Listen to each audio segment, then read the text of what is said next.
Hi Yara, what are you doing?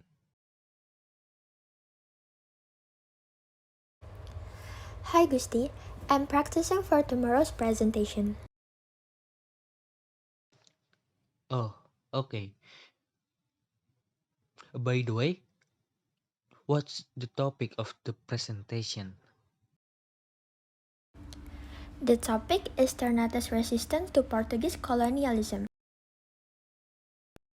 Do you know the history?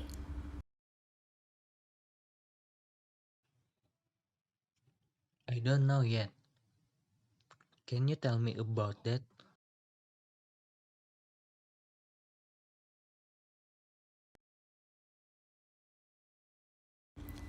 Okay, so the Portuguese landed in Ternate Kingdom Maluku in 1511. The people of Ternate fought back because the Portuguese had done a trade monopoly,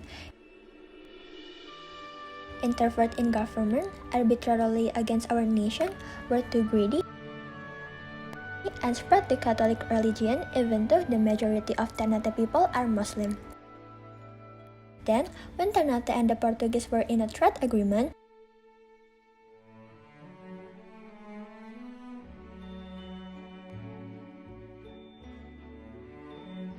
the Spanish expedition came and allied with Tidore. After being involved in war for several years, turns out that Ternate is superior, and the war ended in 1529 after signing the Treaty of Saragossa, which required the Spanish to leave Maluku. What is the Treaty of Saragossa? That is an agreement between Spanish and Portuguese which determined that the boundaries of their territory were divided between the area of the Kingdom of Tidore and the Kingdom of Ternate. Then, what happened after the Spanish left Maluku? The Portuguese managed to dominate Ternate. And then Ternate, led by Sultan Hairun, united with Tidore to fight the Portuguese, which makes the Portuguese desperate and ask for help from Malacca. The help from Malacca came led by Antonio Galvao and managed to defeat the force of Ternate Tidore, and Portuguese is on good terms again with Maluku. But after Galvao was replaced by another commander, Portuguese greed resurfaced and became greater. They forced Sultan Hairun to accept their authority and only sold cloves and nutmeg to them. Then, the resistance of the Ternate people, who led by Sultan Hairun, finally made the Portuguese even more desperate in 1565. So, they carried out a negotiating strategy.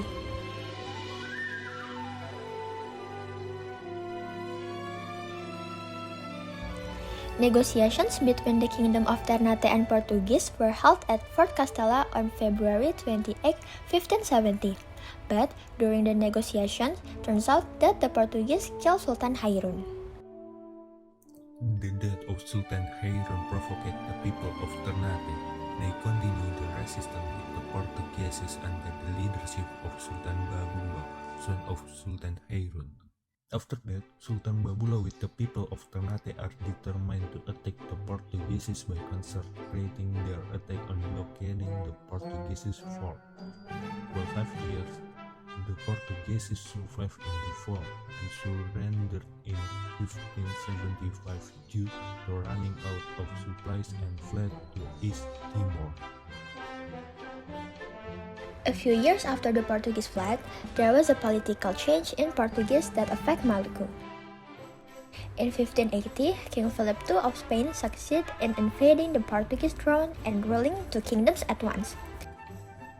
Therefore, King Philip ordered the Governor-General of Spain in Manila, Dom Pedro da Cunha, to occupy Ternate. Portugal, that allied with Spain, also formed a military base in Tidore and deployed an army of about 3,000 soldiers. But Sultan Said was persuaded to return to Ternate and signed a treaty with the Spanish. Which in the treaty, Ternate recognized the Spanish power and gave them clove monopoly rights. After that, Sultan Said with several Ternate noblemen were taken to Manila with the Chunha as hostage. But Spanish regulation didn't last long because some people that opposed the Spanish knew that the Dutch fleet has arrived. Then, a nobleman was sent to Banten to ask for help from the Dutch in expelling the Spanish from Ternate. And the request was approved by the Dutch because Ternate promised a reward in the form of a cloth monopoly. Therefore, Ternate success in expelling Spanish from Maluku. Are there any Pancasila values that we can take from Ternate resistance? Yes, there are. It contains the third principle of Pancasila, unity of Indonesia, which is symbolized by the banyan tree. That is evidenced by the merger of Sultan Ba'abullah with the people of Ternate to attack the Portuguese by besieging the Portuguese fort in Ternate, and the merger of Sultan Hairun with Tidore to fight the Portuguese. Besides that, there is also the value of the first Pancasila, which is symbolized by a star. That is evidenced by the Portuguese who spread Catholicism to the people of Ternate. However, the people of Ternate didn't waver at all and still believe in their respective gods. Then there is also the value of the second principle of Pancasila, just uncivilized humanity with the symbol of Jan, which is indicated by the arrival of Portuguese who were warmly welcomed by the people of Ternate.